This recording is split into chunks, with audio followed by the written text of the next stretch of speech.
Good morning, good morning, good morning, everyone. My name is Don Daniel, founder of Pill Method International, a better way to eliminate debt. And today we are not in the Pill Method room. We're actually in the Mortgage Syndicate house today. But please, if you want to know more information about how mortgages and other loans actually work, I mean the truth about it, because listen, we're paying, listen to this, at least 75% more interest than you actually need to pay. I'm not talking about the interest rate.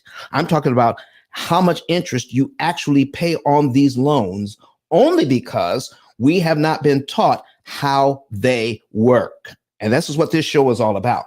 Finding out how they work so that you don't have to pay all of that interest. So you want to also click on my avatar here and join the Pill Method house so that you can get all the juicy information about how you can pay off all of your debt. That's if you want to, in an average of 7 to 9 years by understanding how you don't have to pay all of that interest. So I have two people up here on the stage. I need I need a few more, whether you say something about this or not, because some of you want to know, how can I get a mortgage at a 75% discount? All right. I need some more people in here that need to know how they can get a mortgage at 75% off. Can I get at least 3 more people on the stage? All right. Can I get at least 3 more people on the stage? All right. Raise your hand. Come on up. Let's have, okay, Miss Renee. Come on, Miss Renee. I love it. I love it. Let's invite Miss Renee up to speak. All right. And who else? Who else can I get up here? Who else can I get up here? Who else can I get? All right. I got Miss Renee. I got Miss Nina. I got Doctor, how do you pronounce your name so I get it right? Dr. Udom. Dr. Udom. All right. Thank you so much for coming up. All right. I got Ree that wants to come up, invite to speak. Okay. Come on up, Ree. All right. So all right. I need 2 more people. 2 more people. Okay. 2 more people. All right. Victor, come on up. All right. Invite to speak, Victor. Anyone else? Anyone else? All right. All right. Listen, folks, I'm so glad that you're here. Okay. Dr. Udom, I'm going to start with you. Good morning to you. And do you have a question or a comment, or what would you like to say this morning? I mean, I'm just trying to figure out how to get 75% discount so I can buy some more houses. I heard that. Okay. So now I have a link. I have a link in the chat. I have a link in the chat. So you want to see the numbers I'm getting ready to put on the screen. So everybody who's coming into the room, make sure this doesn't make sense if you can't see it. Now, you may be in a position where you can't see it today. You know, you're not in a position to pull up another phone or a laptop or a tablet, and I can't see the numbers right now. Well, it's going to be on YouTube. Go to the Pill Method channel, go to YouTube and search for the Pill Method channel, and you'll be able to see everything that you can't see right now. All right. So, Dr. Udom, we're going to get into that right now. Ree, talk to us this morning. And why are you here this morning? Hi, thank you for inviting me to the stage. Hopefully you guys can hear me. I'm Yes, breaking up a little bit. We hear you. But yeah, I'm definitely trying to purchase another home, right? Probably in the next 6 to 8 months. And I just wanted to get more information. I can't see the visual today, but I'll definitely go online when I get an opportunity. And then ultimately, I wanted to know, what are your thoughts about NACA? Whenever you get an opportunity. They're having a big open house in Houston this coming weekend, and I was considering attending that, driving and attending that. So that's just kind of. We can talk about that. Let me write that down. All right. Because I got to put my notes in here. NACA. Okay. We're going to cover that. All right. Who's next? Yeah. Nina. Miss Nina, go ahead. Oh, no. I'm a licensed broker. I have a brokerage here in New York. We do a lot of business, and NACA is one of the programs that I often refer to. clients. But the one thing I will tell you about NACA is that it is a long game product. It is not a short game product, and it is not a second home product. So you have to be on your first home. You can't own any property at that time, and it's going to take you anywhere from 6 months to a year to complete the program to get that product. But if you have that type of lead time, I think it's a great product. There you go. That's what I was going to say about it. It is a long-term thing. All right. And so, Miss Nina, okay, wait a second here. I want to go in order. We have another Renee up top. Miss Renee. All right. And you have Ree as your name underneath your picture there. Ree. Hello, good morning, Good morning everyone. to you. Hi. Did Nina say NACA? Yes. NACCA.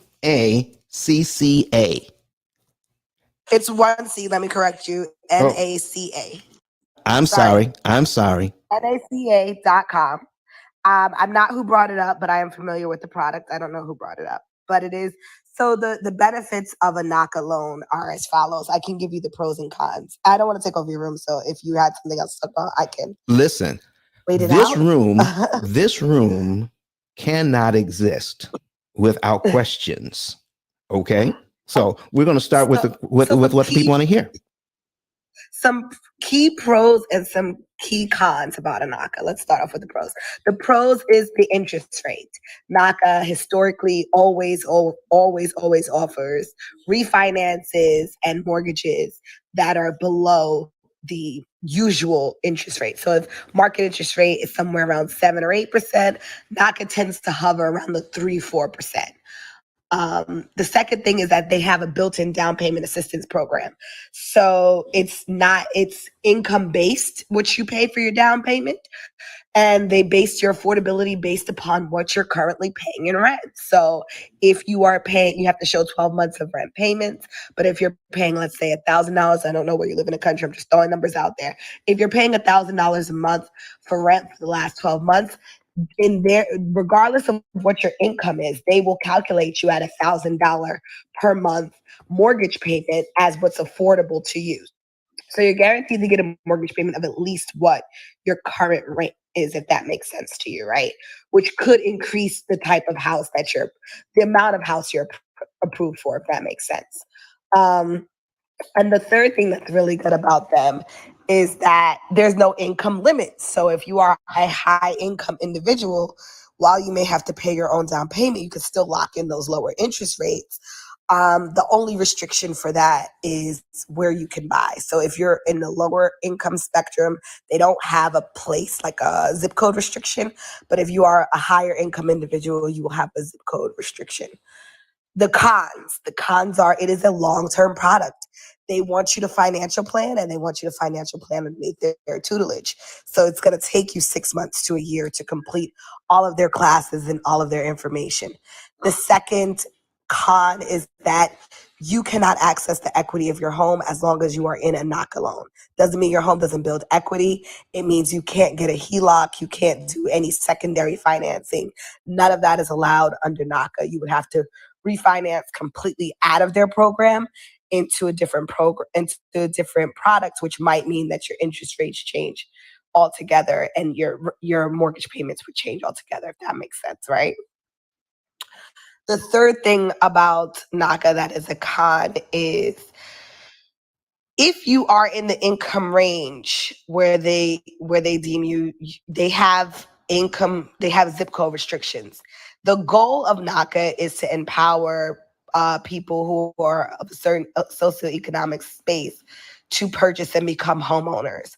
However, whenever you're outside of that continuum that they have, they will still assist you. They will just tell you where you can buy at. And the purpose of that is, historically and statistically speaking, if you can get people who make a certain amount of money into certain neighborhoods and purchasing in those neighborhoods, then it's shown that those neighborhoods increase in quality of life.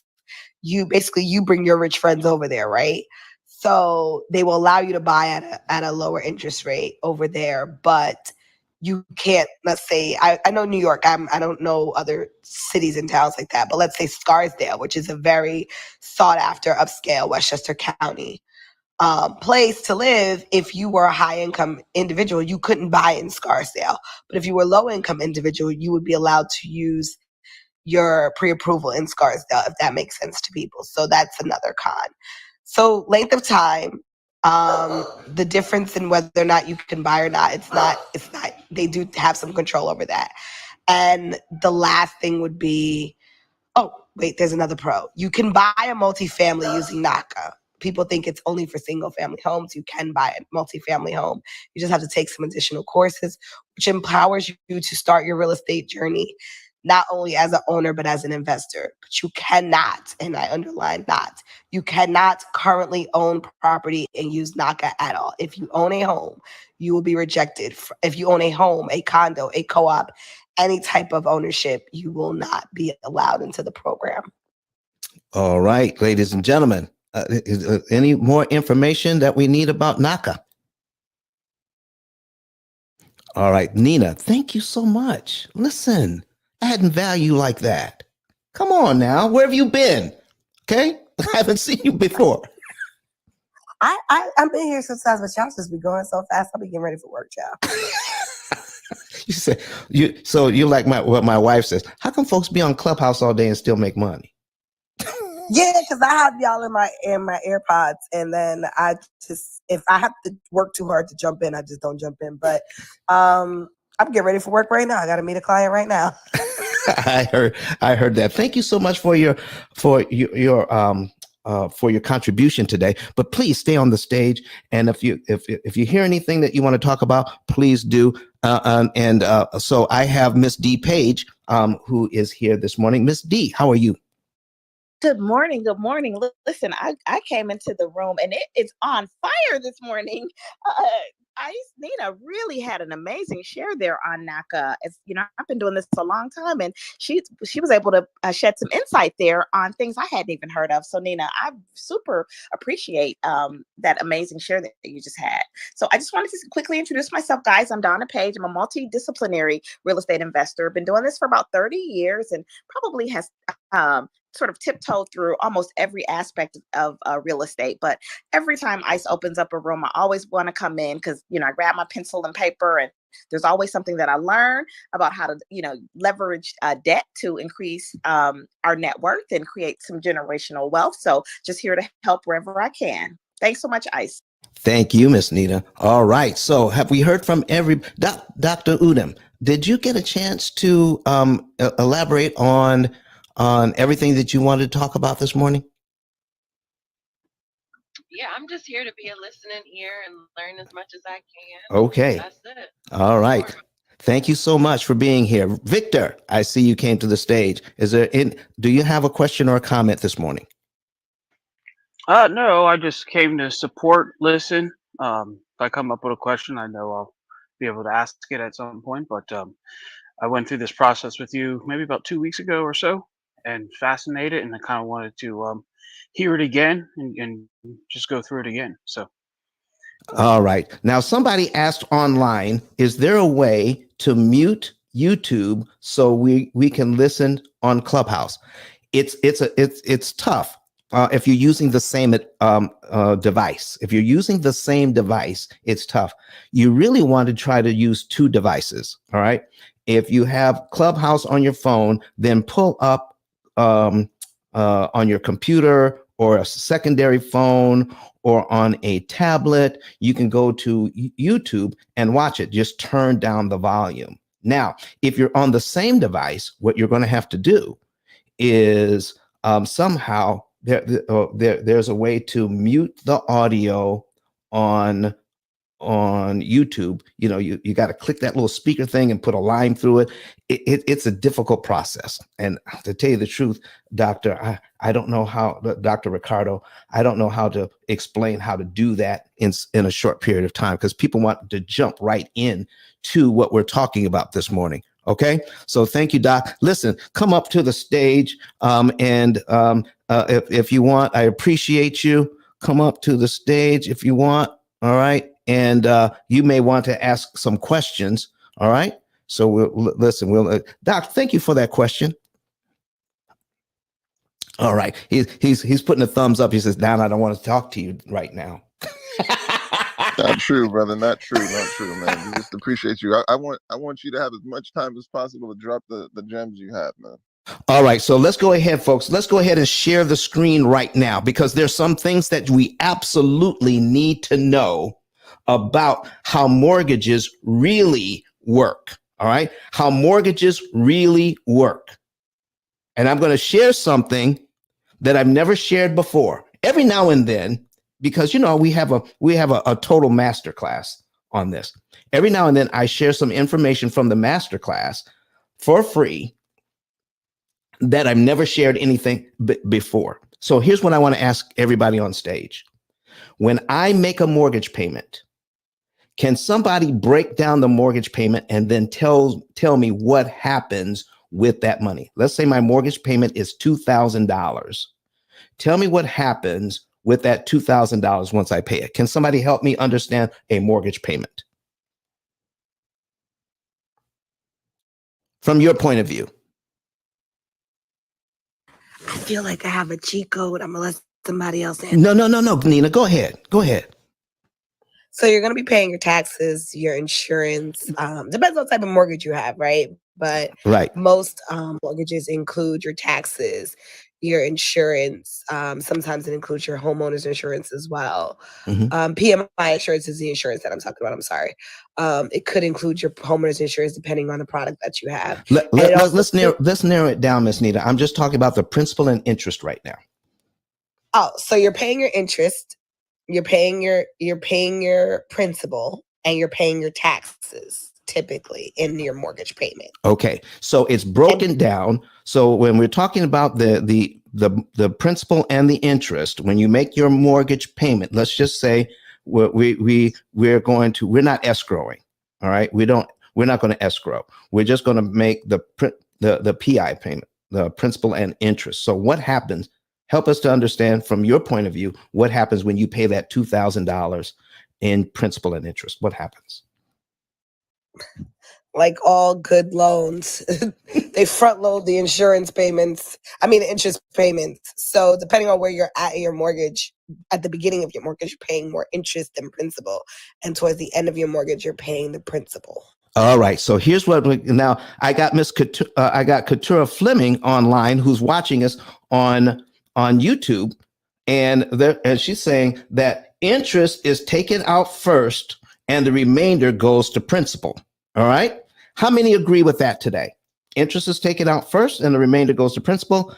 And Melanie McRae says she's watching us on Instagram. On LinkedIn. She says the lender gets paid their interest first. All right. Does everybody agree with that? All right. I got so let me tell you, can I explain to you what really happens? I'm going to put it in form of a question first. Okay. And this may be a revelation to everyone because this is the new thing that we're going to talk about today to understand how we can get our loans at 75% off. Okay. So a lot of these mortgages, in fact, most of them, if not all of them, are sold on the secondary market as soon after they're closed. So I'm an investor who bought your mortgage. Your mortgage payment is $2,000. Your mortgage payment is $2,000, and I'm an investor that just bought that mortgage. All right. So when you pay it, that money comes to me now because I now own it. All right. So out of your $2,000, okay, when you pay your $2,000, how much of that money do I get as an investor? Somebody tell me. Horace Jenner says, good morning from Virginia. Thank you, Horace, for saying good morning. All right. So I'm an investor. You just paid $2,000 mortgage payment. How much of that money comes to me? What do I get?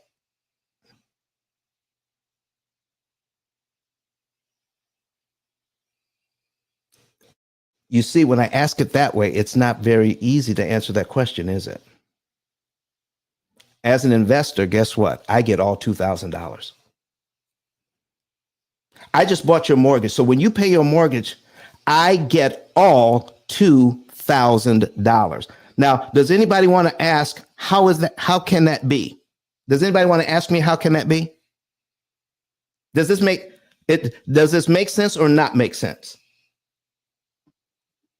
How can that be? How can that be? So, Dr. Udo, can I ask you a question? Why does that seem kind of off to you that as an investor, I would get all $2,000? I mean, I'm still new to this, so I'm sure there's a whole bunch of back channel things that people are doing that I have. That's why I'm in this room. So educate me. Well, listen, listen. I love to find out where people are in the process.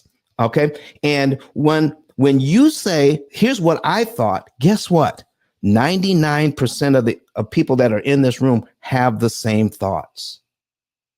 So I like it when people share their thoughts so that we can go so that we can talk about how we're thinking, and then we can talk about how it really is, because we're encouraged, Dr. Udom, we're encouraged to think a certain way about these loans. Okay? So tell me what you're thinking. I just had my mortgage sold over, or what is it? Yeah, someone else just bought it. That's happened like what, 4 times already? It's only been like, well, no, not on this mortgage. I have another one that sold 4 times. This one is the second time in 2 years. And so now I guess I'm going to learn, how it is. And I guess these are investors that are coming up and purchasing these mortgages. So I'm trying to figure out, like, how can I be purchasing a mortgage? Listen, Receiving 100%. Dr. Udom, by the time I'm done with this, we're going to get together and we're going to stop buying property. We're going to start buying up these mortgages. Okay. Because one of the things that you want to take a look at, everybody, is mortgage-backed securities. Mortgage-backed securities. Because number one, when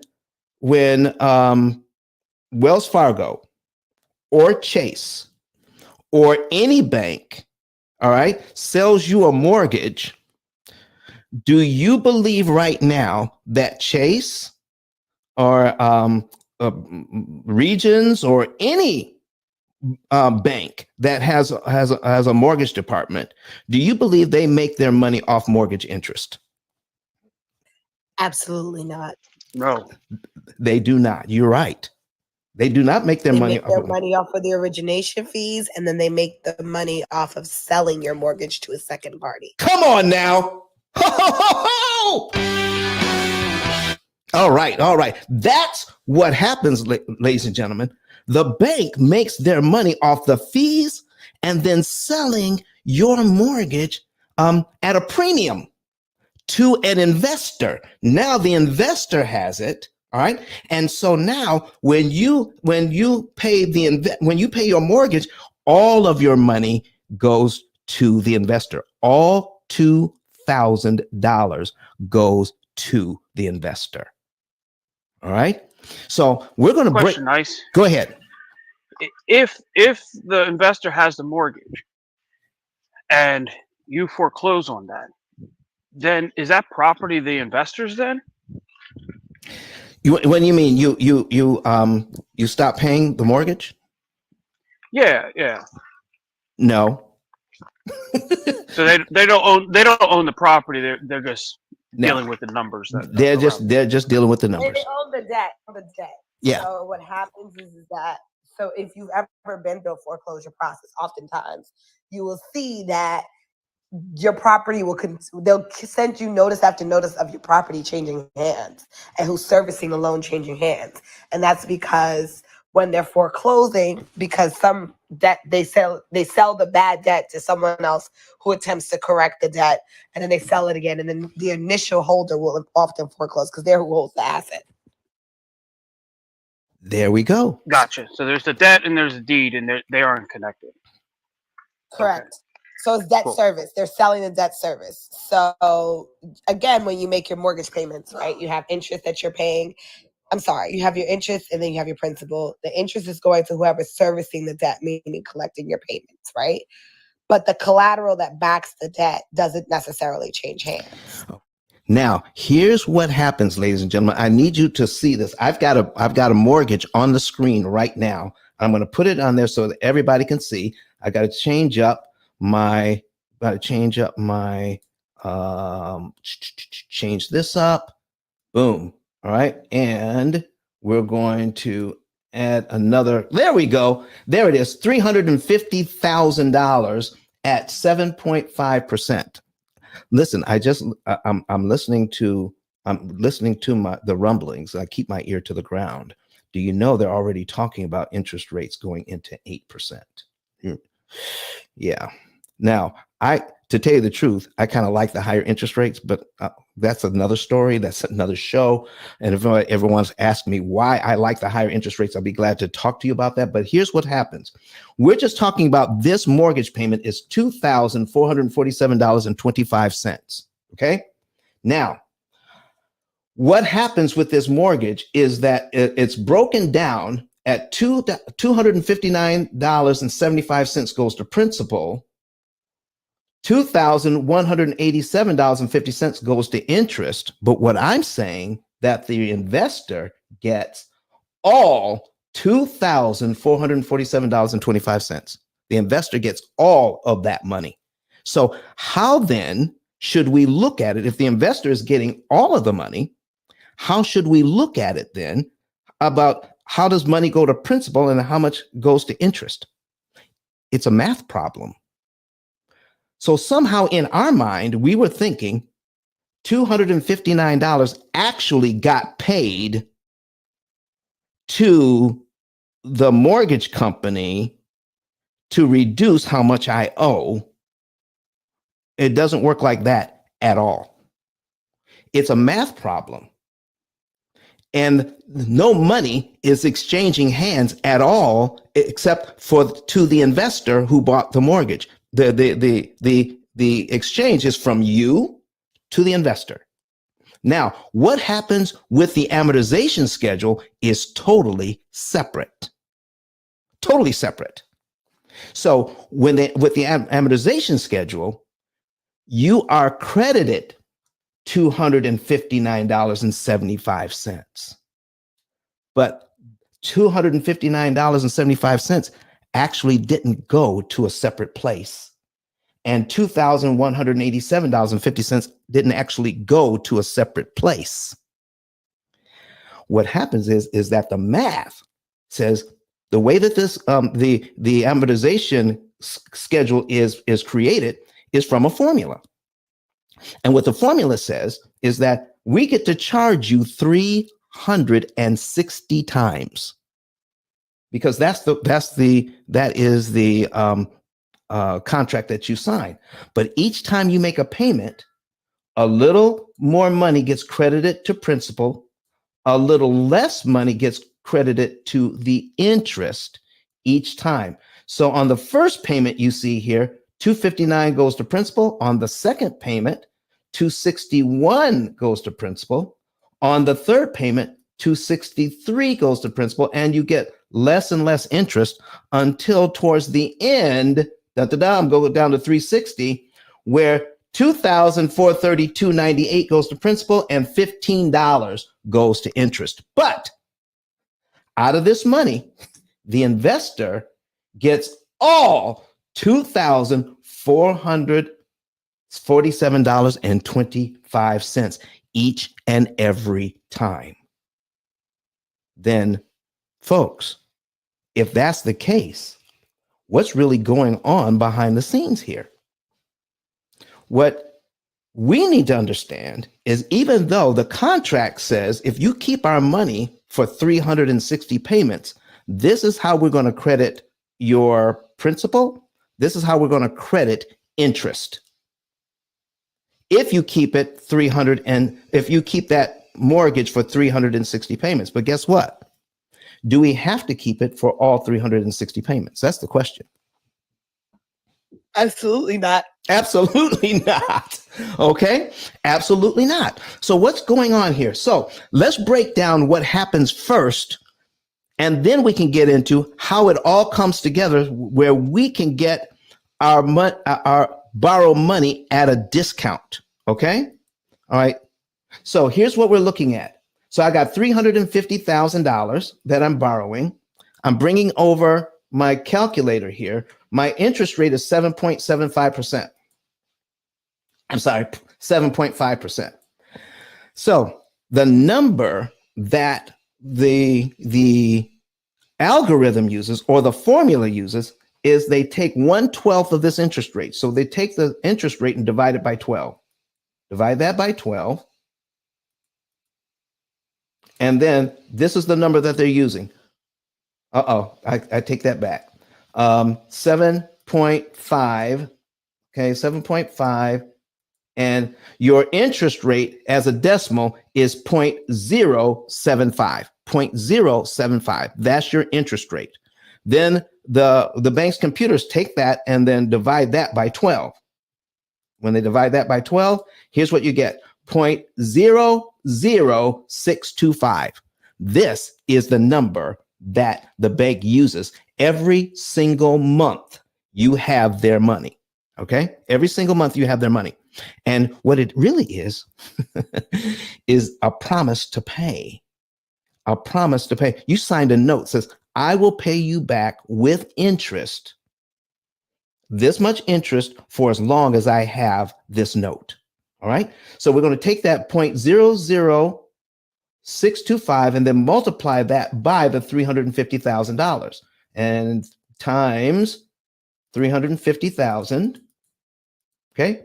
Equals $2,187.50. If we take a look at the first interest payment, look at there, $2,187.50. Now, once you make that payment, okay, and this is all happening inside the algorithm, it has nothing to do with how much money the investor is receiving, because the investor receives all the money. What the investor wants to know is, how many months am I going to receive this money? How many months can I receive it? The investor says, I would love to receive this for the next 360 months. I would love that. In fact, when you look at mortgage-backed securities, I need you to look this up later. I need you to write this down and look it up. Look up mortgage-backed securities and then put into your search engine mortgage-backed securities and managing, all right, and managing prepayment.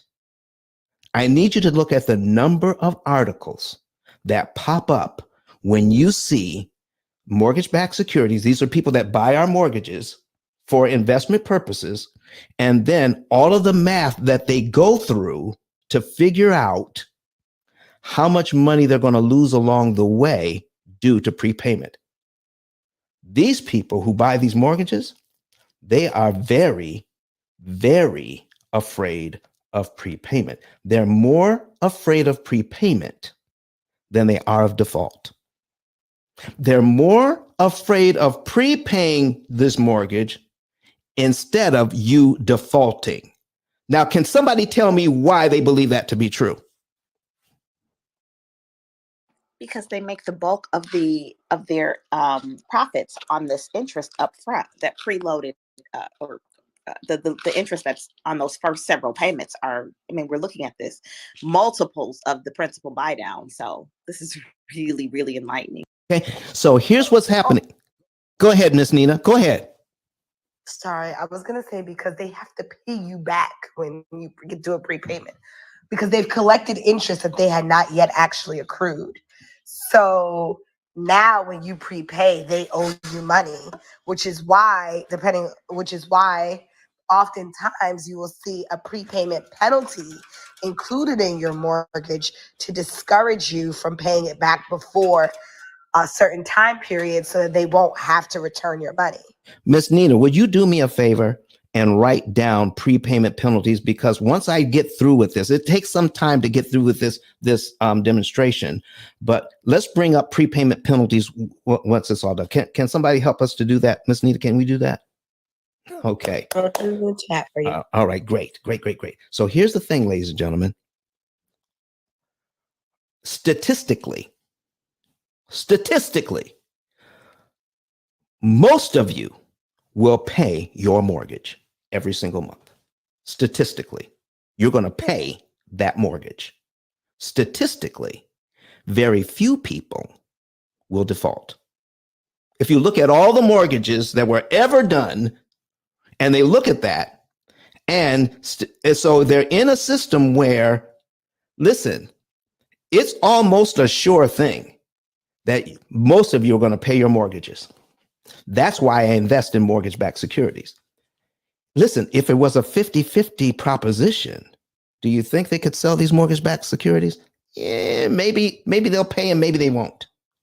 50-50. Do you think it's 50-50? Or do you think it's more like 99% and 1%? Or 95% and 5%? Listen, folks, most of us are going to pay. And that's why people buy up these mortgage-backed securities. So here's what happens. When the algorithm, all right, and let me show that, okay? Let me show you. Let me see. Amortization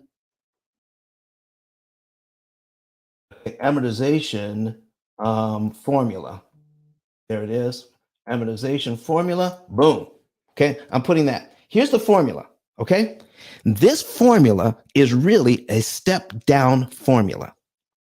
It figures out how much interest you owe, but it also figures out how much principal is going to be credited to your situation each and every month. And with the amount of principal that's credited to your loan balance, that determines how many payments you are actually going to make. That's what does this. How much money is credited to principal will determine how many loan payments you make.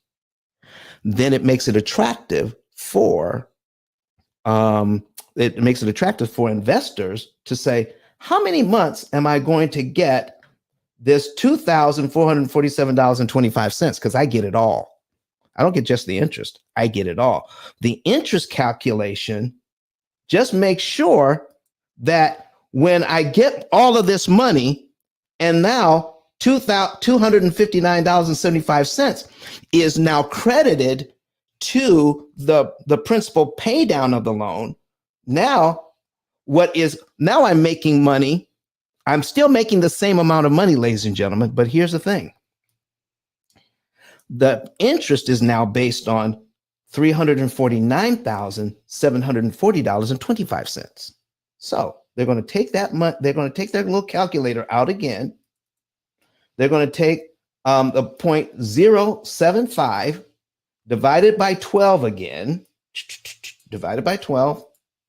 And they're going to take their little 0.00625. This is the number that runs everything on this 7.5% loan. This number right here.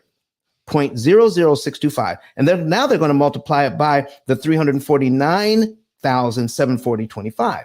So we multiply it by 349,740.25 equals $2,185.87.876. So they have to round up that 7 to the 8. And if you look at the amortization schedule, $2,185.88. So I pay less interest. So what's credited to me is the exact amount of interest that I'm paying less. That number goes over to the principal side, and now I get credited $261.37. But that money never actually went anywhere because the investor got the whole thing. I get credited $261.37, which means all this means is I've made 2 payments out of 360. That's all that means. And because of the way that the exchange between principal and interest happens, if I let that happen 360 times, then the investor can count on getting $2,447.25 from me for 360 payments or 30 years. And why does the investor want that?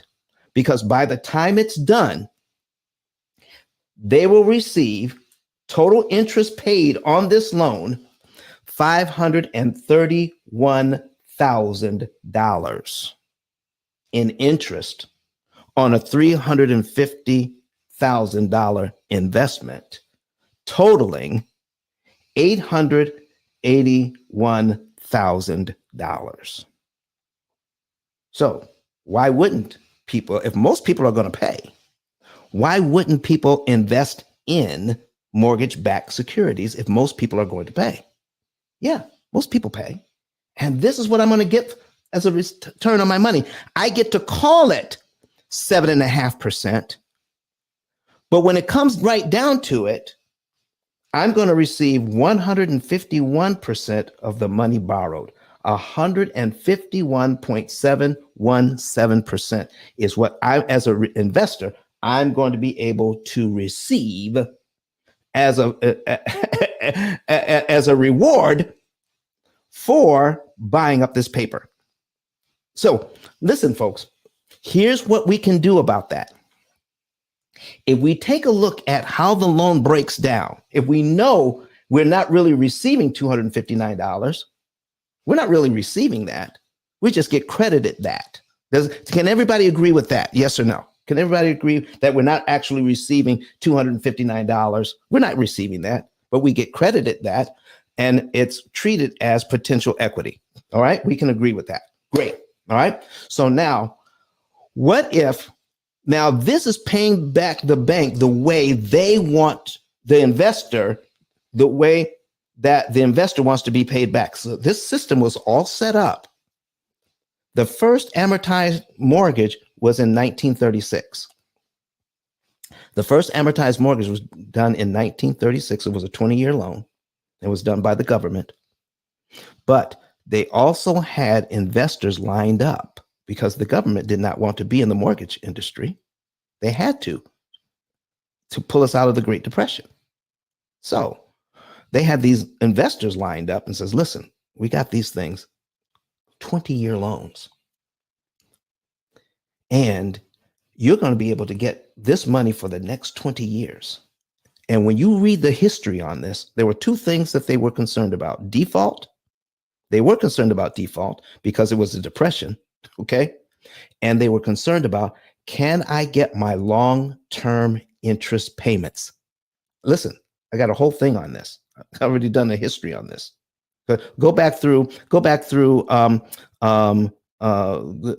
method on the YouTube channel, and then search for the history of amortization. And I go through the whole story for you. Okay. So they're looking at, can I get my long-term interest payments? That's what they were looking at. But guess how they ensured that they would get long-term interest payments? Are you ready to hear it? Here is how they ensured this. How many of you, whether you're in the retail space where you're just buying something, or you are a real estate agent, or you are a mortgage professional, how many of you actually have had a class on how amortization schedules actually work and how you can make them benefit you? How many have ever had that class? Let me put it this way. Have you ever had the class, put a Y or an N in the chat? If you ever had that class, say yes or no. Yes or no if you've had that class. D Page says no. No. Doc says no.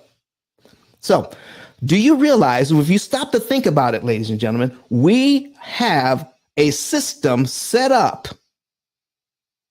so that people can make money, and we don't know how the doggone thing actually works. We've never been taught. All we know is I got a payment I can afford, okay? And when I ask questions at the closing table, if I have a 7.5% interest rate, why am I paying $531,000 in interest on a $350,000 loan? Because $531,000 certainly does not look like 7.5% of 350. It doesn't look like that. And then we get an explanation that is not adequate, but keeps the process of signing all the documents flowing so we can close on this loan. And because nobody else knows about it, no real red flags go up because our friends do it, our family members do it, everybody we know. Everybody we know gets a mortgage this way without understanding how it really works and what's really happening. The investor gets all of the money, and the crediting of what goes to principal and goes to interest happens in a computer, period. And it determines how many of those payments the investor is going to get. Now, let's show you how easy it is, the reason why the investors do so much math on the prepayment problem, because they look at it as a problem if you prepay. This is why you don't know how the thing works. We have never been taught. It's not taught in schools. It's not taught. Listen, even in graduate school, at the Wharton School of Business, this thing is not taught. How this thing actually works. Okay? Listen, I got Flame Newton in the room. All right? Flame, listen, in all of your dealings with credit, I mean, flying around the country, going to speaking to hundreds, thousands of people, all right? And I mean, even attending classes.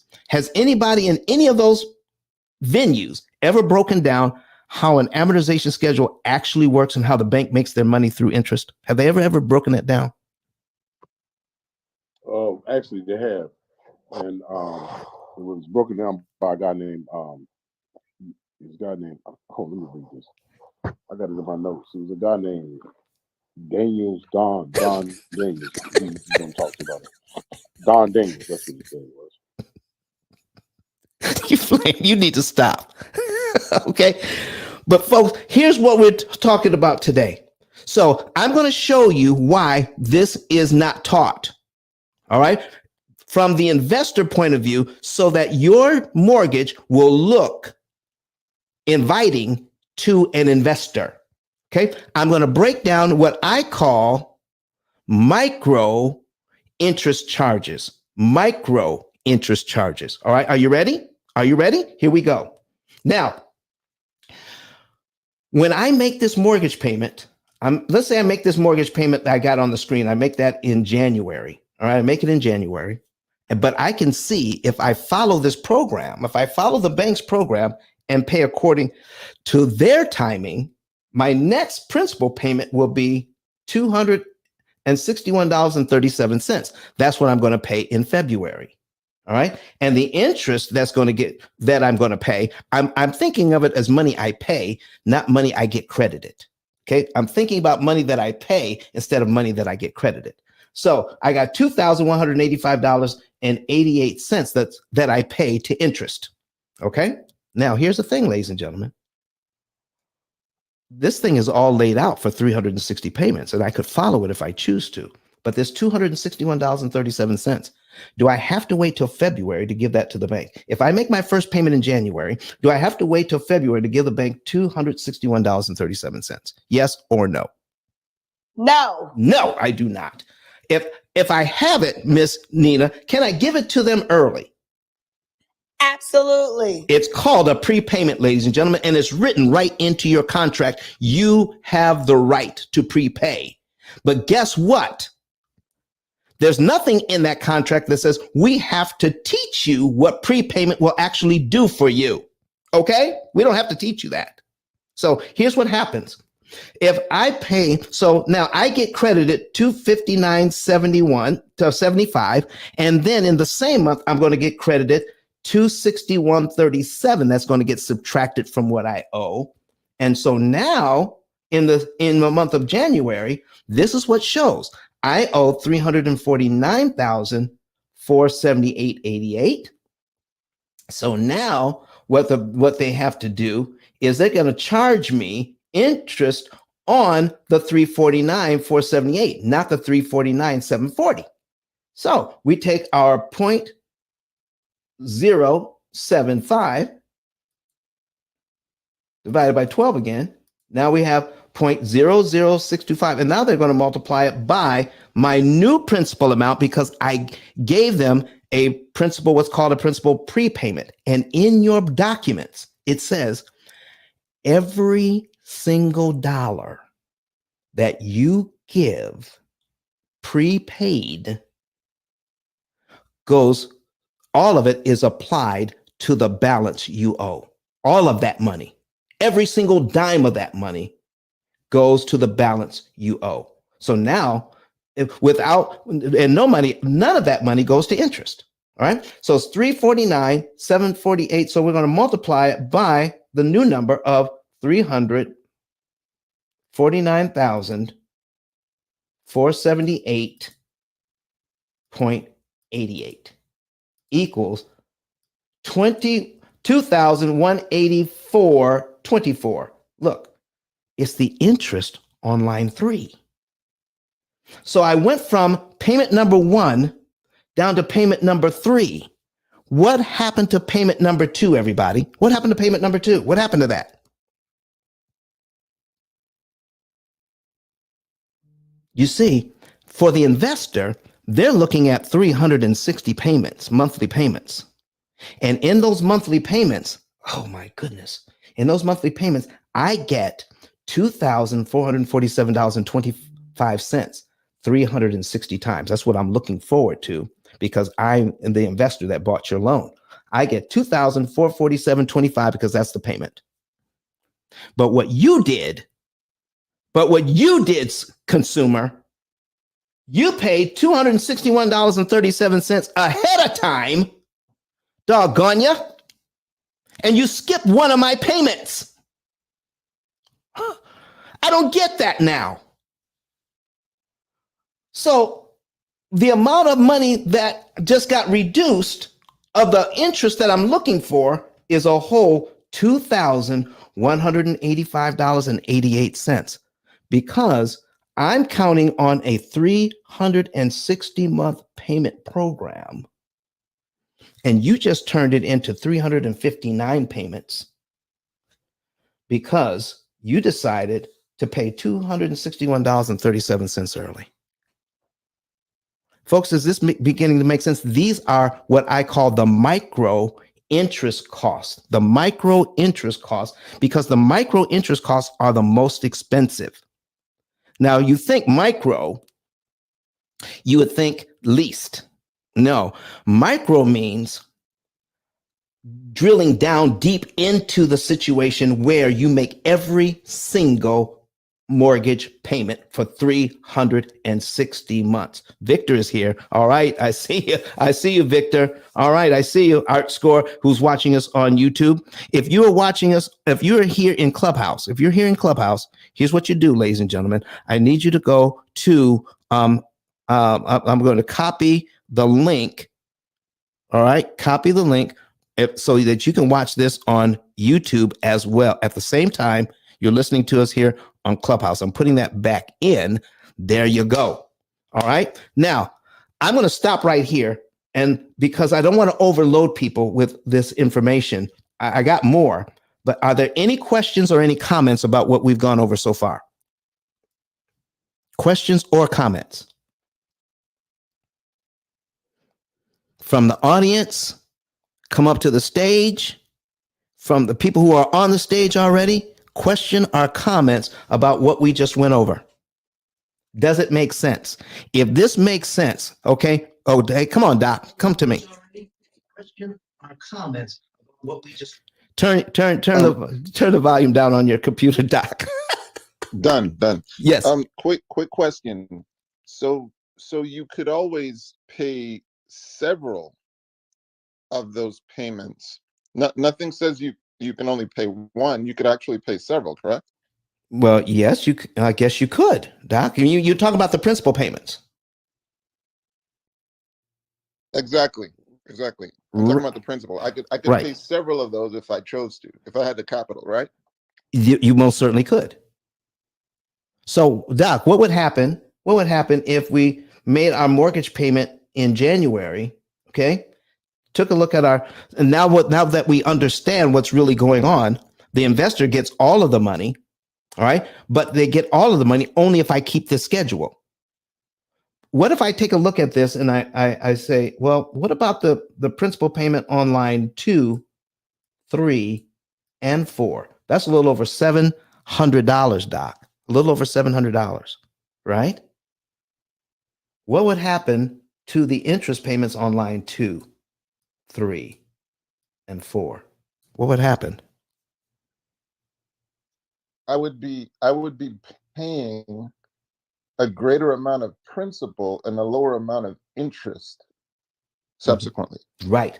And if I could give them the principal on line 2, 3, and 4, what payment am I on my amortization schedule? If I start at payment number 1, I give them the principal for 2, 3, and 4. What payment am I on now on my schedule?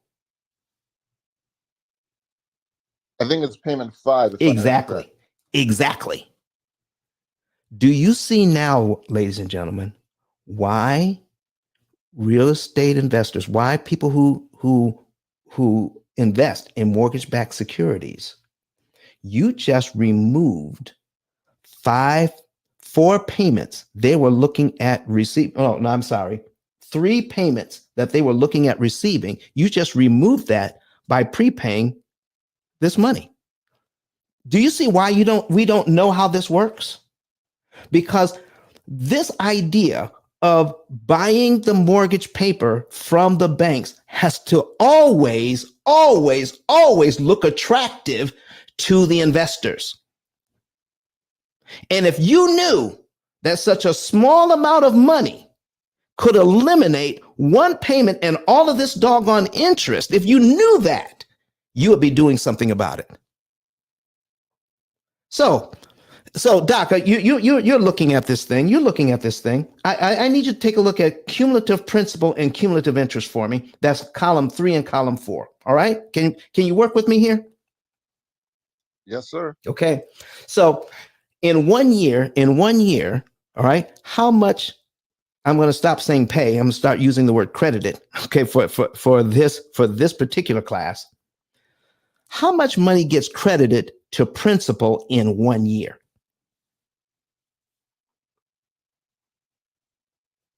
That's line 12. We're looking at column 3.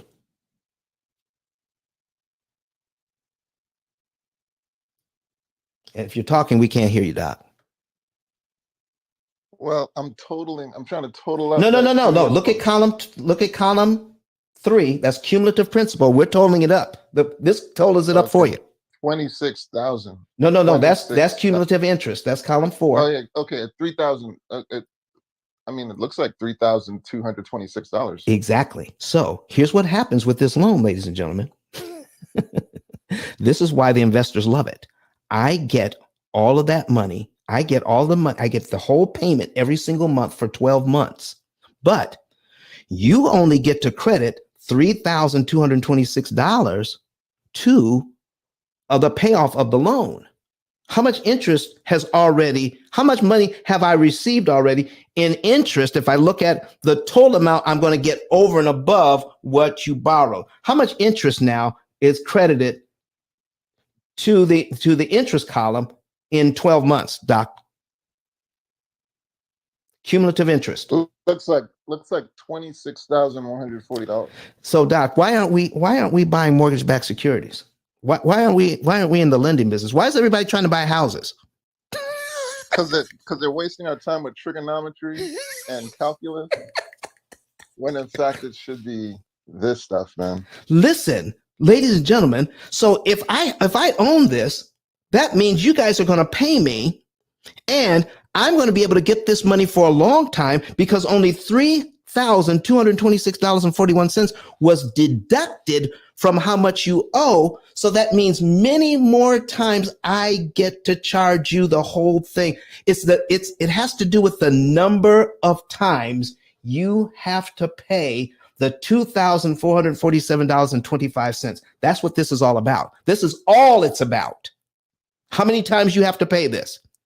And you are in complete control of how many times you get charged the whole mortgage payment of $2,447.25. So, Doc, now that you're with me, this is all the principal payments added up for 1 year, correct? Correct. So Do I have to give them this money, the $3,226? Do I have to give it to them in 12 monthly installments? No, I do not. Really? So if I have that money, you mean I could give it to them all at one time? I guess You so. sure can. Oh my I guess goodness. so. Wait a second. We have 350,000. 350,000. Okay. Listen, folks, I'm not a strong math person. I have what's called Asperger's. Okay. It's autism spectrum disorder. So I'm not a strong math person. I see things in pictures and puzzles. So my puzzle solving mind says if I owe 350,000 and you've already added up how much goes to principal over 12 months, what if I just subtract the 3,226.41 all in 1 month? So I'm going to subtract $3,226.41 in 1 month. It comes to 346,773.59. Look here. 346,773.59. That's exactly what is on line 12.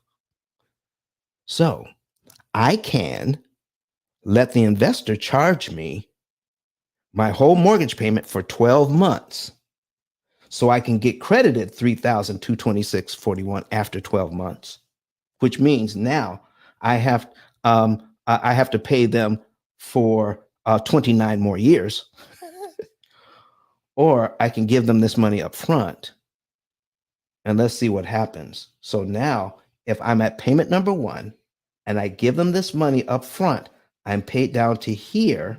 Okay, I'm paid down to here. So now they have to charge me interest. The interest charge gets charged on this number. Oh, okay. See, let's see what happens. All right. So we're going to take our 0.075 divided by 12 again.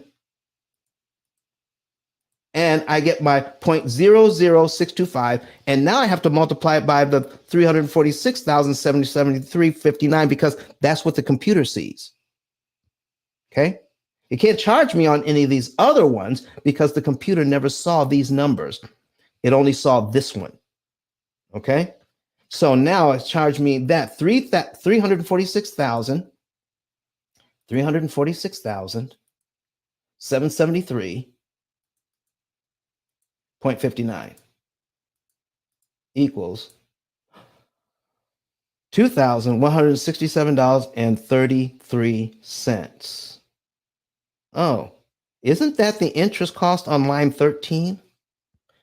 Are you telling me, Doc? Come on, Doc, you got to help me out here.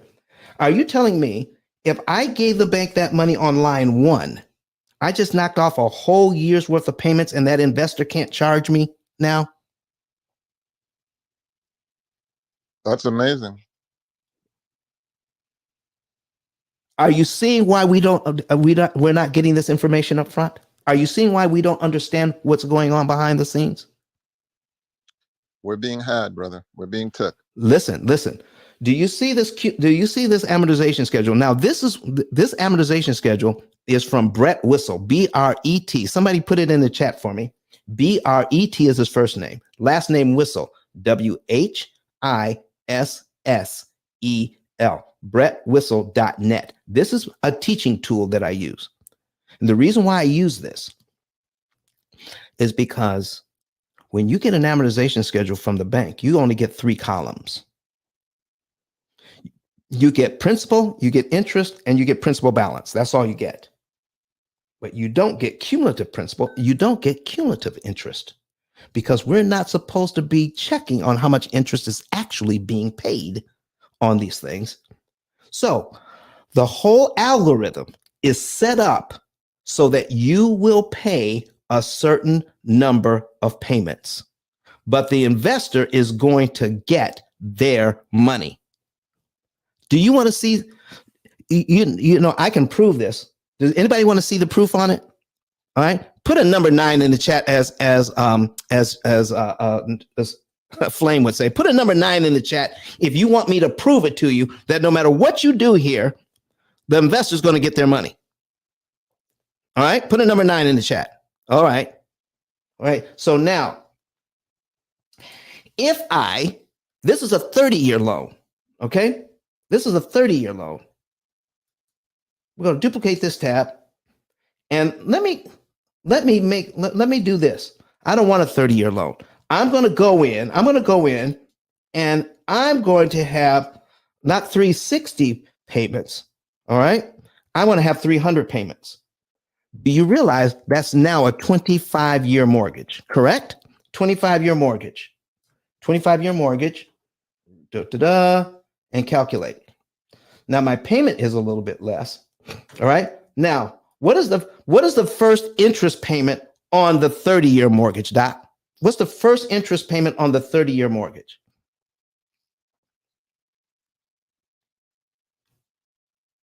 That was,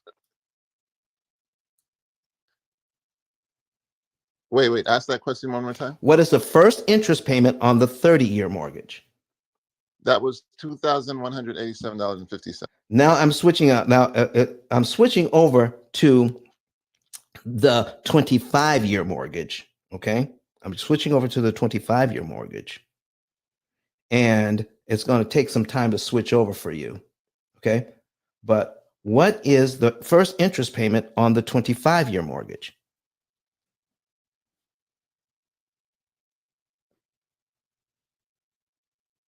Okay. It looks like $2,187.50. Exactly. Is that exactly the same? Yeah, that's exactly the same. Wait a minute, Doc. Wait a minute, Doc. What if we did this? What if we did this? All right. We don't want the 25-year mortgage. Listen, if I put in 240 payments, that's a 20-year mortgage. All right. 20-year mortgage. We've heard of those, right? So we're going to do 20 on this one. We're going to do 240 payments. Okay. Listen, we don't want to pay all that interest. Okay. So we're going to do this one. Here's our new payment is $2,119.58. But look at our first interest payment on the 20-year mortgage. How much is that? $2,187.50. Are you kidding me? Listen, what? The only difference is, ladies and gentlemen, is how much gets credited to principal. That's the only difference. In all three of these loans, whether it's the 30-year loan, the 10-year, the 20-year loan, the 25-year loan, I can take it all the way down to 15 years. In the first 5 to 10 years, the interest payments are virtually the same. Okay, I got 3 mortgages here. One is a 30-year. I'm going to go down 5 years on this loan. The interest payment is $127,996 in the first 5 years. $127,996 on the 25-year loan. 5 years in, it's $126,225. It's virtually the same. Okay, here's $127,996, and then we switch it over. It's $126,252.06. Oh, well, it's got to be way different on the 20-year loan, right? In the first 5 years. Oh, look here, $123,331 versus $126,252 and $127,996. The investor in this system gets their money. It has to always look attractive to the investor. You think it was about you. You think that all these mortgage products were about us. They're not about us. They're about the investor who buys the paper. But what can you do with understanding the rules to the game? By understanding the rules to the game, now you can do what you need to do to make sure that they can't charge you all 360 times. So when you prepay, you're not changing the payment. You're not getting ahead. All you're doing is saying, if I give you this money, I'm just making sure that you can't charge me all 360 times. Is this making sense to everybody now? Because that money never actually goes to principal. Money never actually goes to interest. It's a math problem behind the scenes because the investor gets all of the money.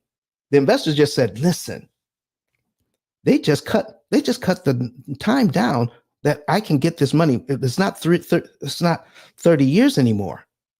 Because of what they're doing, I got the same amount of money, but I only got it for 9 years. I got $2,447.25, but I got it for 9 years. But even in 9 years, look what they get in 9 years. So let's say they pay it off in 9 years. Okay. The people, this is 5, 6, 7, 8, 9. Okay. 9 years. That's 108 payments. They still made $224,000. Even if you pay it off in 9, they still made. No, they didn't. They didn't get anywhere near that. That's if you make every payment for 9 years, but they didn't get anywhere near $224,000. But they still made enough. They still made enough money to make it worth their while. But what they're trying to do is make sure they want to maximize their earnings. So any investor does. Okay. Listen, they would love to make 10%, a 10% return. But if I could get 20, if I can get a 20% return, now 10% return, it doesn't look so attractive if I can get 20. You see what I'm talking about, ladies and gentlemen? They still make money. They're just not making what they thought they were going to make because they were counting on, here's what they were counting on. You can never, ever, ever, ever, ever, you can't ever know how this thing works. Any questions or comments of what we've gone over so far? So quick question. Yes, sir. Thank you very much for the information. Do you become a less attractive prospect for a loan if you do this early payment system? No. Do you know why?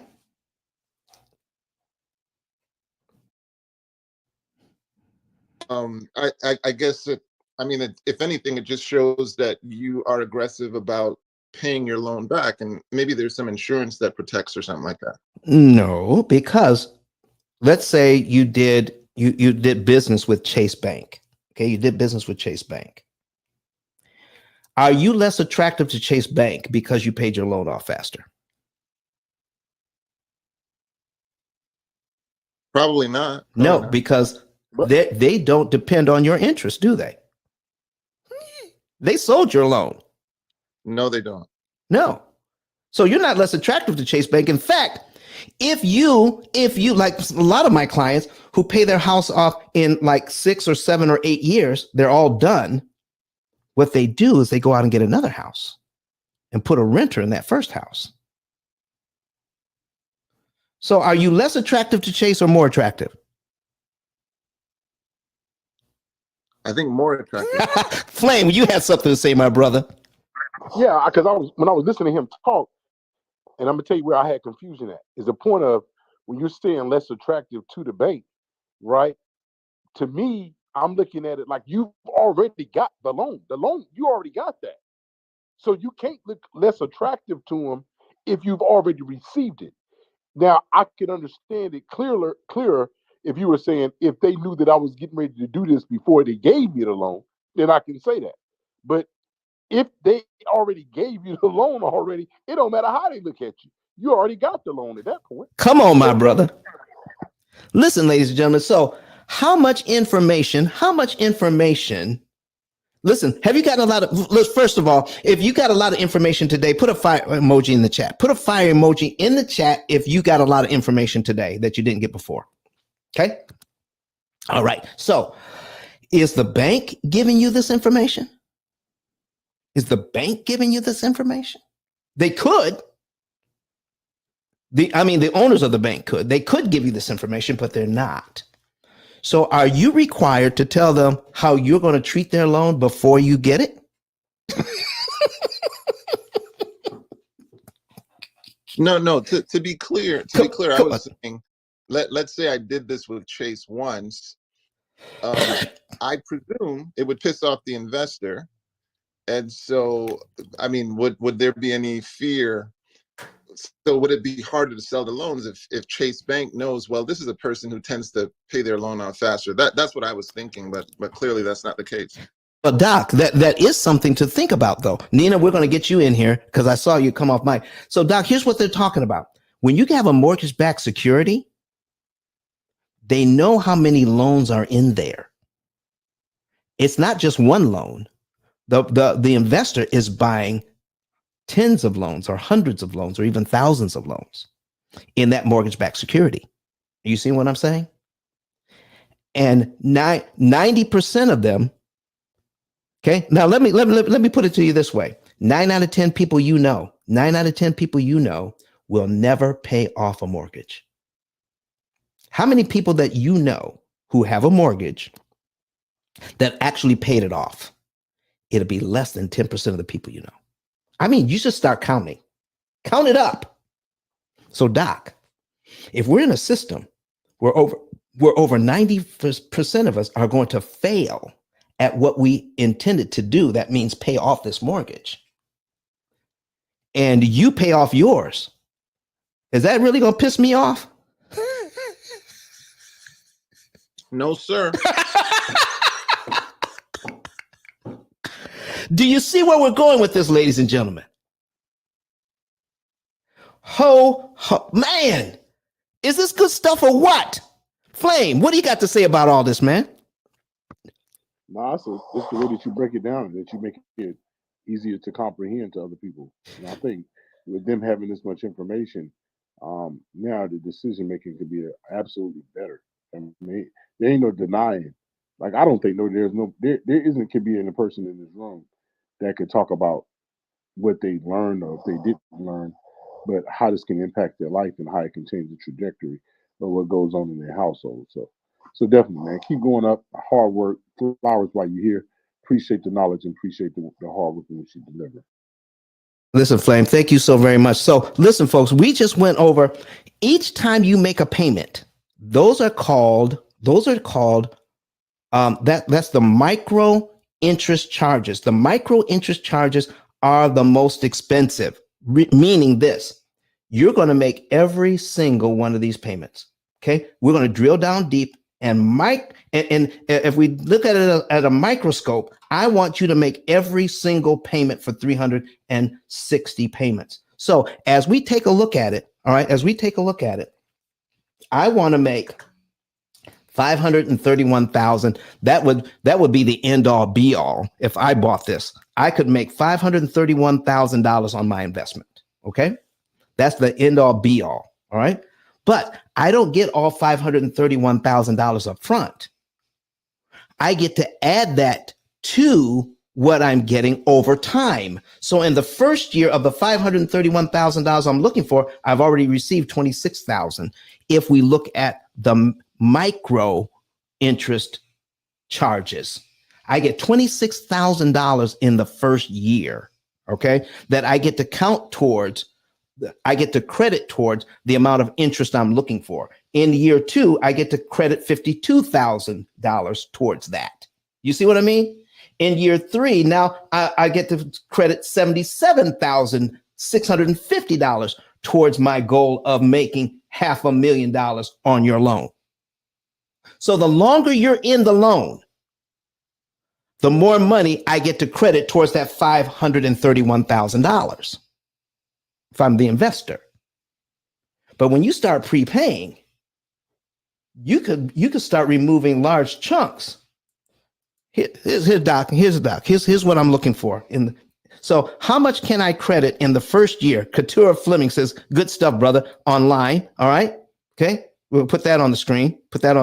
Thank you, Couture. Robert Jeffries gives me like several flames. All right. Not just one, but several. All right. Thank you very much, Robert Jeffries, watching us on YouTube. Okay. Listen, Robert, I need you to help me out here. And I need y'all to pray for a brother, okay? Because there's nobody else online breaking it down like this. Nobody else online, okay? And here's the hard part. Here's the hard part. You may think I'm smart. You may think I came up with this all on my own. I'm going to tell you the absolute truth, okay? And some of you may like it and some of you may not. But this information is revealed to me. God blessed me with it, so I'm blessing you with it.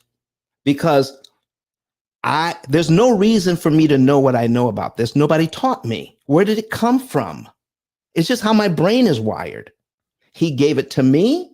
I'm giving it to you. I didn't sit down and say, let me figure all this stuff out. That was not my goal. My goal was to try to live the best life I possibly could and have a little fun along the way. But now I got this information. I have to give it out. So that's what's going on here. So, ladies and gentlemen, so Doc, are you ready? Are you ready to help me now? Yes, sir. Okay, all right. So, in the first year, the bank, the investor got all the money. They got the 26,140.59 and the 3,226.41. They got this one and this one. Okay. They got nearly $30,000. The investor got $30,000 of their money back. Okay. But how it's credited is, well, I got the 30,000, but I'm not subtracting that from the whole total that they owe. I'm only subtracting 3,226.41 from what they owe. That means they have to pay me a lot more times, correct? Watch this. So they get to credit $26,000 of that money towards the interest total that they're looking for, $531,000, correct? But if I give them this money, the $3,226.41 up front, I'm paid down to here in 1 month. From line one, so what they're looking for, Doc, is to reduce this loan from $350,000, to reduce the loan from $350,000 to $346,773.59. Normally, they would be able to credit to their side of the ledger $26,000, correct? Correct. If I give them this money up front and I'm paid down to here in 1 month, how much can they credit to their ledger, moving the loan from $350,000 to $246,000? How much interest can they credit to themselves if I do it this way? I'll make it easy for you. It's the interest on 521. No, it's the interest on the first line. Oh, okay. So 2,187. That's it. So to move the loan from 350 to 346, they wanted to put on their side of the ledger 26 grand. When you give that money to them up front, they can only credit to their side of the ledger $2,187.50. Now, here's my next question. Do you care that the investor only gets to credit $2,187 instead of $26,140? Do you care? Yes. No, sir. No, sir. Miss Nina. You care because you spent them less. You spent them less dollars. I care. You care? I want you to make less money, sir. I care. I'm just not sympathetic. That's what I mean. Oh, okay. see, listen, being precise in language, that's so important. Miss Nina, come on, girl. What do you have to say about all this stuff? Well, I often talk to my clients about that. I often also encourage my clients to take a 30-year loan and then pay it off in 15 instead of trying to take out a 15-year loan and pay it and worry about that, because to your point, they don't really do anything. Your payments are higher because they're still going to try to collect as much interest as possible, even though it's a shorter period. So they just increase your principal payments, which makes your monthly payments higher over that 15-year period. So oftentimes I tell my clients, hey, if you can afford the higher payment that goes with the 15-year mortgage, take out the 30 and pay it off in 15, and you'll have actually a better result numerically in the end. And it gives you the safety net of, if you don't have it 1 month, right, you're not locked into that higher mortgage payment amount. You can pay what you know you can afford comfortably regardless.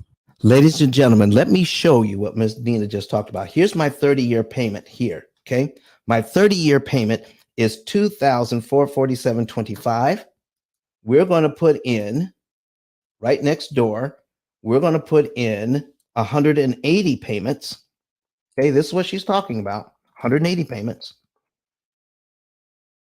Now your mortgage payment is $3,244.54 versus in the 30-year payment is $2,447.25. And I'm going to show it again for 15 years. It's $3,244.54. What she's saying is there any rule that says you can't make the $3,244.54 payment on your 30-year note? That's what she's saying. You don't need permission to have a 15-year mortgage. So, ladies and gentlemen, under the sound of my voice, if you see anybody getting ready to refinance just so that they can take their 30 to a 15, tell them, don't you believe it? Don't do it. Just figure out what the payment would be and start making it. You don't need permission. Miss Nina, did I tell them right? Right. And also, like I said, it provides a cushion, right? Because that's $1,000 a month. So if you have a change in income, a life event where that would no longer be a comfortable payment, instead of you going back into the marketplace, trying to refinance your loan, et cetera, et cetera, et cetera, you already have that money in your pocket, right? You could just stop paying the extra $1,000. Because again, your mortgage payment would be the lower amount, which is the $2,000. Well, ladies and gentlemen, here's the other thing that she talked about, and I don't know if you caught it. She said that if you get the 30-year loan and make the 15-year payment, do you realize that what really is going on behind the scenes because of this? Here's what we're talking about. We got 0.075. Okay. I'm sorry. I put it in wrong. 0.075 divided by 12. This is the number that they use on all these loans, is 0.00625. Because they're using this to calculate, when you make a payment and they calculate your new interest, I need you to pay attention to what happens when you do the calculation. So we're going to multiply this. We're going to multiply this by 342.96 equals, do you see these numbers after the decimal? Do you see these numbers after the decimal? Do you see how it goes to 2180, 89, then you have the 35? When this 3 gets to 5 or above, they have to round up this number. They have to round up the number before it. If you have, now I've done this, you have to do it for yourself. This is why I give people this tool. All right. This is how my brain works. If you have a 30-year mortgage and you break it down like this and start multiplying it every time you make a principal payment, then you have to take that 0.00625. You have to do that. If you have a 30-year loan and you make the 15-year payment, the rounding up goes faster. And what am I saying here? You're actually getting credited more towards principal faster on a 30-year loan making the 15-year payment than if you just had a 15-year mortgage, because the rounding acts differently. The rounding up of these numbers after the decimal. Now, it's not that much, but you can get further ahead. You can and cut out. You can cut out more payments if you do that. Now, with my clients, we don't make 15-year payments. We do it a totally different way on how to get this thing done. All right. But I need you to understand. I need you to understand what's going on behind the scenes. You never get to see these numbers after the decimal. You don't know what happens. You don't know what they're doing. It's all a math problem. And all I'm saying is, if you have this mortgage and the investor is getting all the money, listen, on this mortgage. So I just got to add it up. In the first year, you're paying out $26,140.59 goes to interest, plus the principal amount is $3,226.41 for a total of, I did it wrong. Shoot. I'm sorry. Okay. 226. All right. $26,140.59 plus, boom, $3,226.41 equals $29,367. That's how much money the investor received that year. $29,367. $29,367. The investor received all of that money. But the way that this thing works, if they can just credit you the small amount of principal, that means that you don't pay this down. You don't get that credited to how much you owe. You only get tiny amounts credited to how much you owe. All right, because your energy is wasted. Think of your money as energy. Okay, when you pay your money, how much of your energy do you want to work for you? It is the most inefficient way to pay back a loan on the planet is what we have with amortization schedules. Because your energy, which means the money that you're producing to put on something, this much goes, let's do the math. Let's do the math. How much goes to interest in the first month? $2,187.50. That's how much gets credited.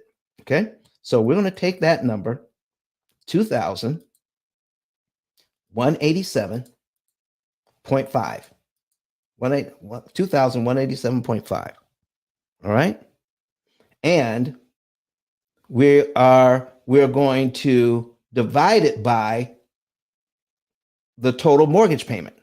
When we divide it by the total mortgage payment of $2,447.25, it equals 89%.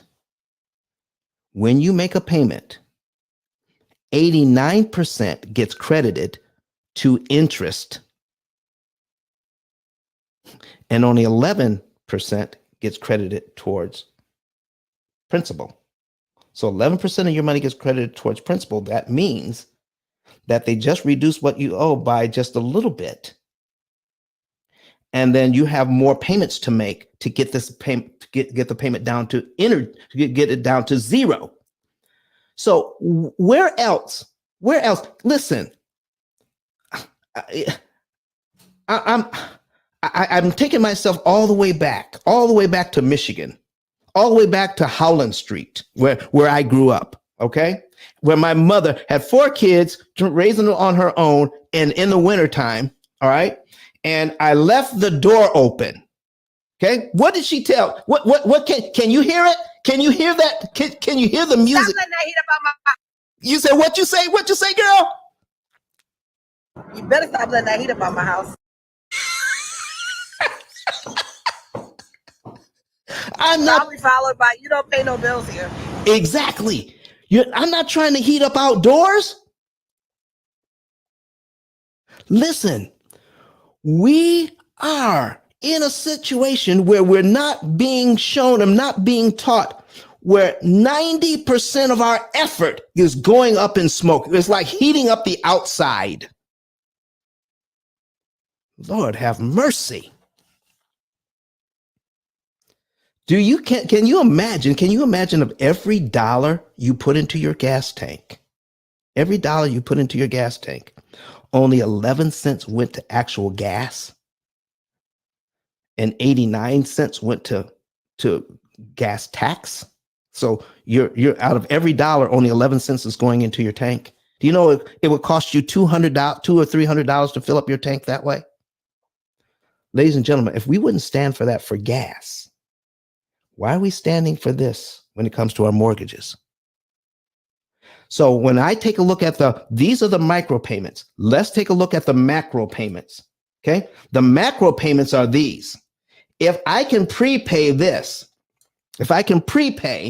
much, then I only have to pay them a small amount of interest instead of they get to credit this much I could do this in the first month if I had it. So I get to pay the loan down from $350 down to $346,000 in 1 month if I had it.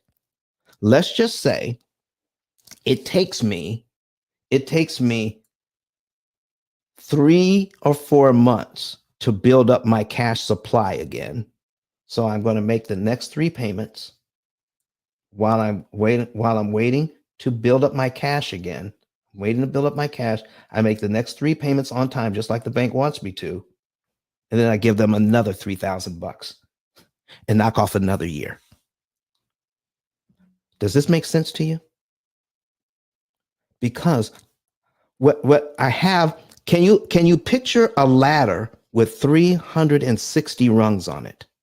And every time you climb that ladder to get to where your destination, which is 0 payments, it costs you when you start out $2,187.50, $2,185.88. Let me show you the difference between the interest on line 1 and the interest on line 13. I got $2,187.50 in interest on line 1. How much interest do we pay on line 13? $2,167.33. What? I got $2,187.50.5 minus $2,167.33 equals, are you kidding me? $20.17. For this system that I'm showing you right here, to reduce the amount of interest that I'm paying each month down to $20.17, by $20.17, doing it the bank's way, I have to pay $28,307.92 in interest that gets credited to the investor just to lower my interest payment by $20.17.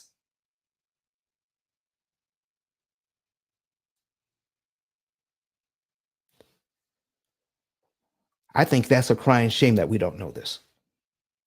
And that's why we're in these loans for 30 years instead of 7. Just because of that. I only get to lower how much gets credited to me by $20.17 over 13 months. The difference between the $259 in principal and the $279.92 in interest is $20.17.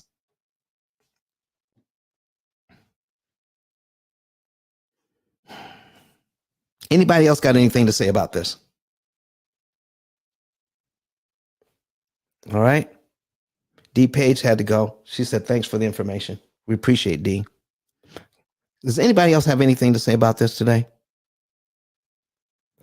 Come up to the stage. Doc, what do you think today? Did you get something out of this?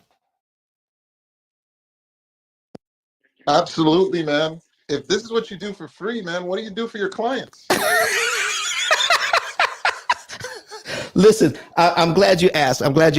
So we're going to go over that right now. So if you go to PILLmethod.com, ice10k.com, ice10k.com, there is a button there that says get a savings and earnings report.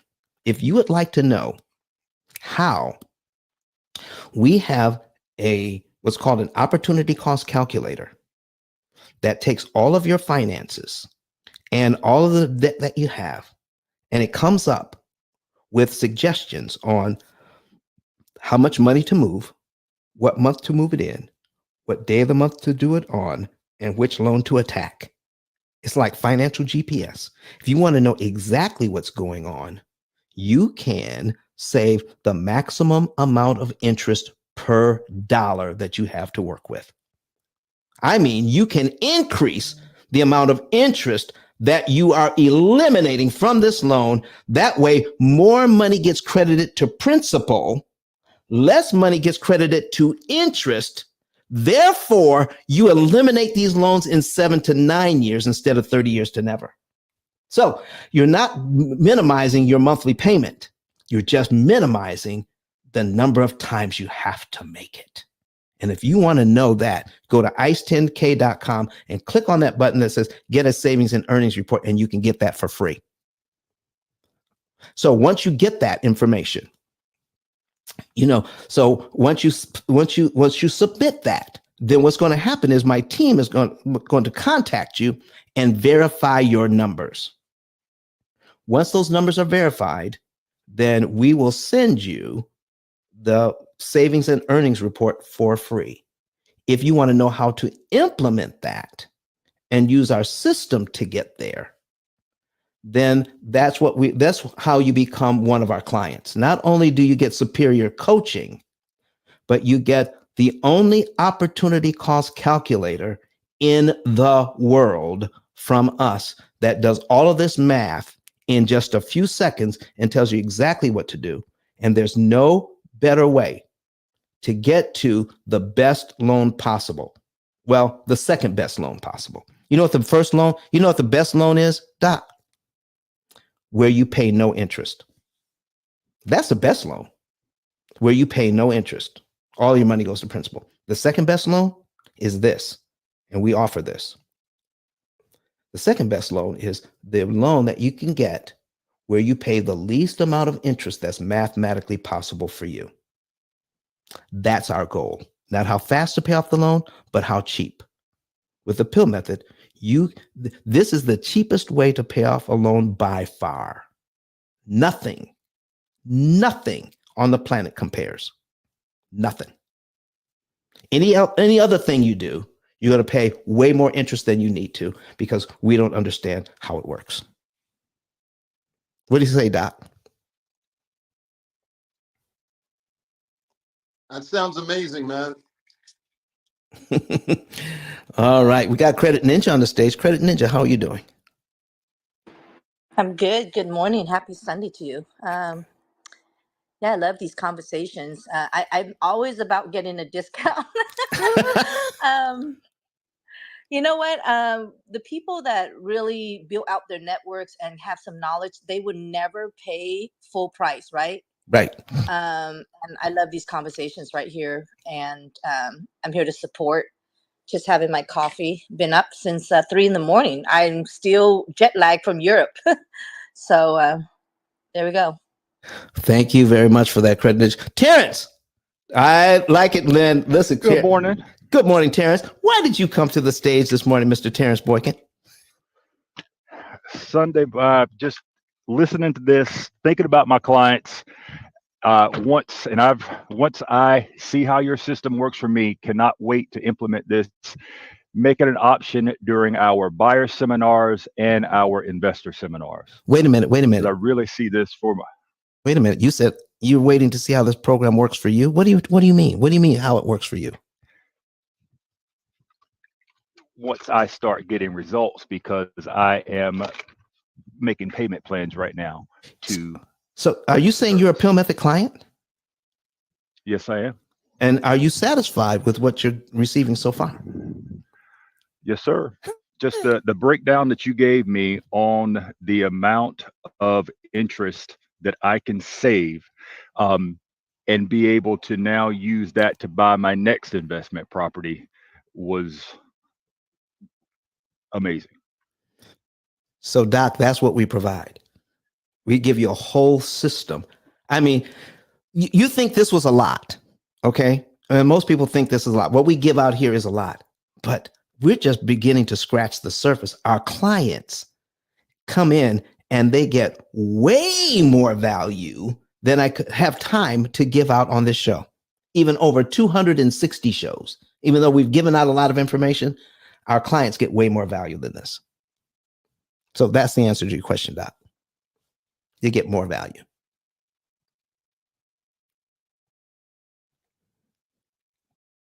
So, ladies and gentlemen, so here's what we're doing. I'm usually here for about 2 hours. Okay, we've given out a lot of information. I went over micro situations and macro. Macro means I can fix this thing so that the investor gets to get their money from me, not 360 times, but let's see how they can do it on like 84 times or 90 times or maybe 100 times. They get to charge me, but not 360 times.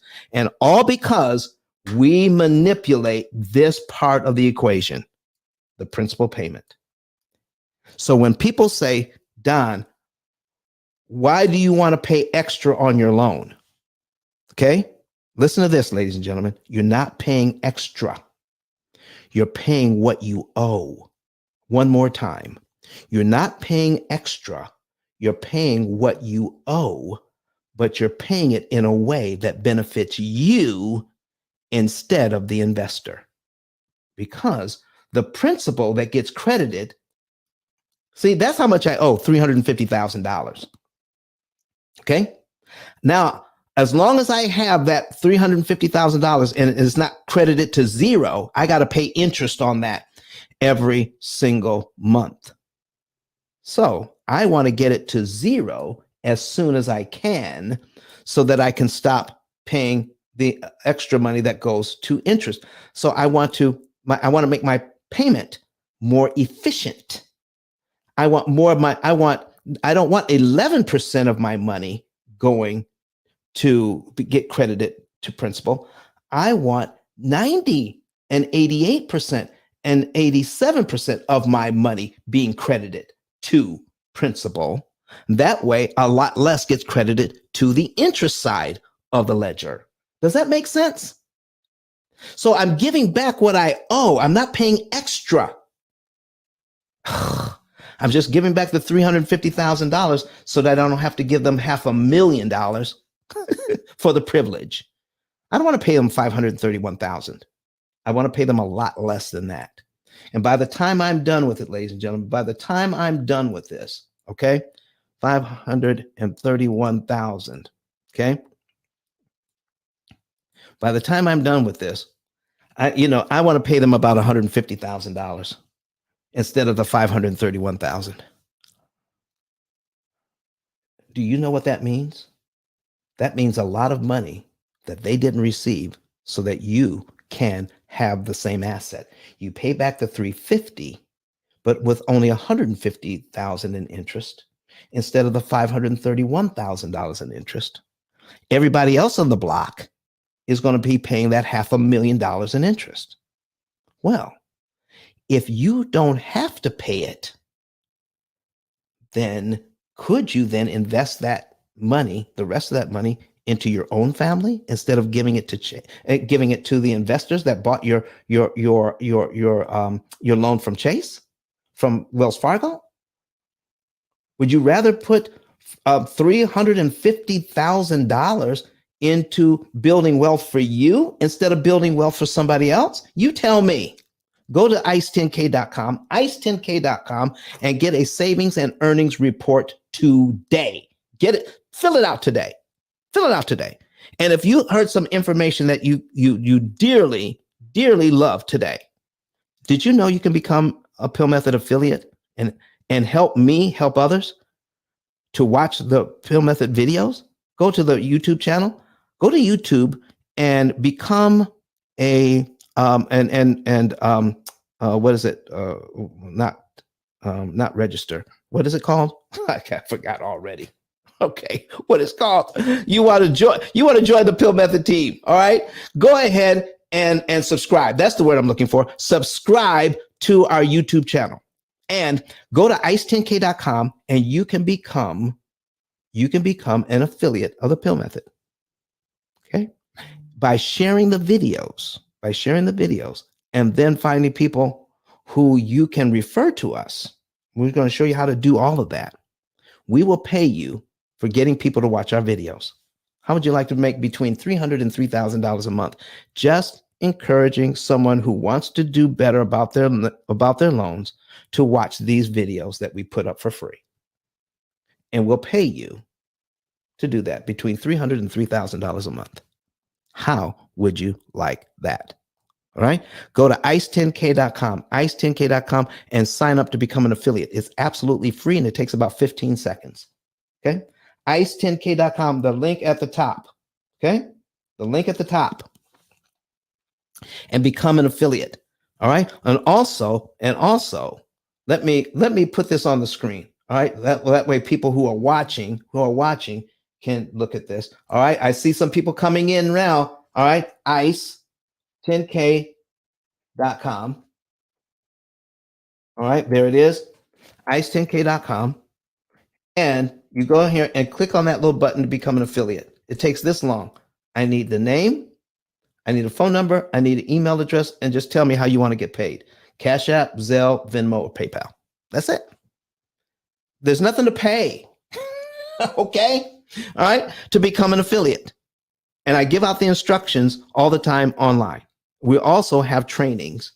All right. And our first training for an affiliate is only $24.95. $24.95. And we teach you how to make between $300,000 and $3,000 a month. That's it. All right. So the other thing you want to do is go back to the 10K card, and here's a button that says buy my book. Go ahead and buy the book. Start learning the background on all of this information. Start learning the background on it. All right. How you can manipulate this whole thing by knowing what is really going on with your whole mortgage payment that goes to a real estate investor. How you can increase how much money gets credited to your side of the ledger so that they can charge you fewer times. Okay. We're going to show you how to maximize all of that. It starts with my book. All right.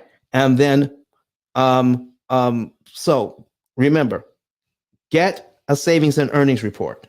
Here is, when you scroll down, here's the savings and earnings report button right here.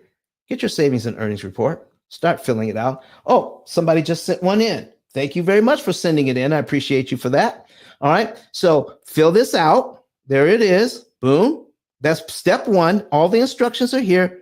And then it'll let you into step two. Put your information in, and then my staff will give you a call and then verify your information. Once it's verified, you can get this savings and earnings report for free. If you'd like our opportunity cost calculator and become part of our coaching program, then it's a one-time payment for life, depending on which program you get. It's a one-time payment for life, and it's guaranteed for life.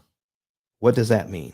We're going to show you how much interest you're going to save on whatever. If you have one mortgage, two mortgages, three mortgages, or 10, however you come to us, we're going to tell you how much interest you can save on those mortgages.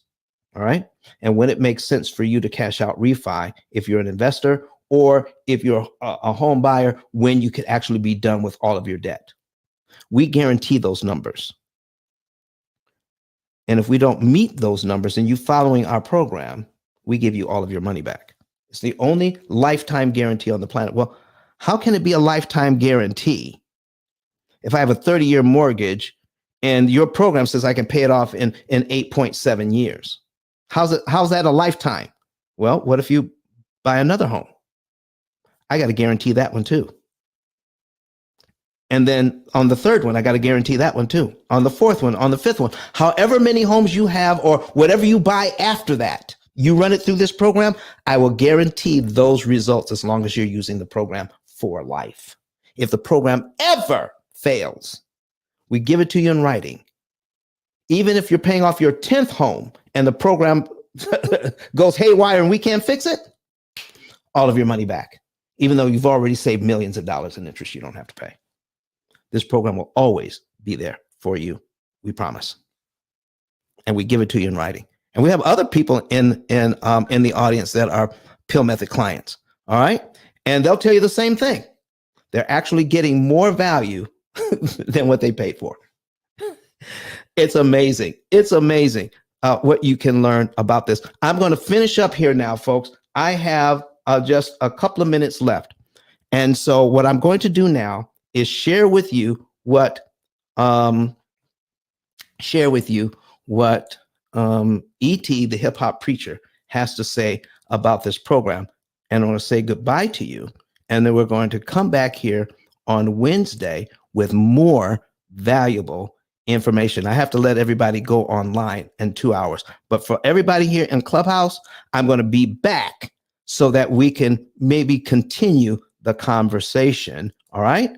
But for everybody online, we have to let go in 2 hours. So here we go. Dr. Eric Thomas, what do you have for us today? Listen to me, y'all. But one of his mentees took us through one of their programs, and I paid off my mortgage. But guess what happened? My marriage went to a whole nother level. And you know why? Because my wife is a security freak. And even when I blew up, my wife would be like, oh, you blew up, but how long is you gonna keep making this kind of money? I was like, I don't know, forever. She's like, you sure? Because I'm gonna keep my license as a nurse just in case you don't. So when I paid the house off, my boy was like, you ain't gotta do that, you can do this. But when I paid the house off using that program, it took the stress level all the way down from my wife because we no longer had a mortgage. Does that make sense? That thing that was coming every month, that was getting on her nerves, we didn't have that no more. And so she was at rest.